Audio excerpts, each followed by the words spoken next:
Hi, I'm Martin from Laser, and today I'm going to show you how to install the Laser Contactless Reader. This demonstration focuses on fitting the reader into a vehicle where a CANNY dongle is already connected to a battery positive. If you're looking for guidance on installing CANNY itself, setting up the CANNY app, or connecting CANNY using a smart button, we have dedicated videos for these steps on our channel, with links available in the description below. I'm here today with this Mercedes Sprinter, but this can be installed on any CANNY-supported vehicle.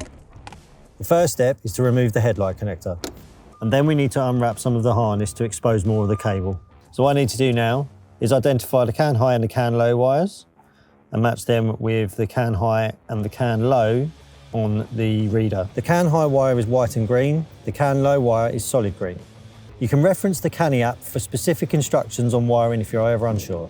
Slot them over the top for either side, and then we mount those in place with cable ties. What I need to do now is connect 3 of the 4 channels to the lamp harness activation wires. Trim the cables down to the required length. Crimp them together and use heat to shrink the connector over the wire. So now the lamp loom activation wires have been connected, we can go ahead and connect our CANNY unit to the contactless reader. Reconnect the vehicle battery.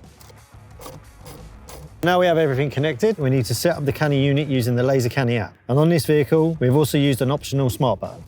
Now that our CANNY and our smart button are fully set up, the last thing to do is to tidy up the cabling inside the engine bay. Hope you enjoyed our install video. For any inquiries on our CANNY with contactless reader or any other laser products, please visit our website, follow our socials, or speak to the team directly.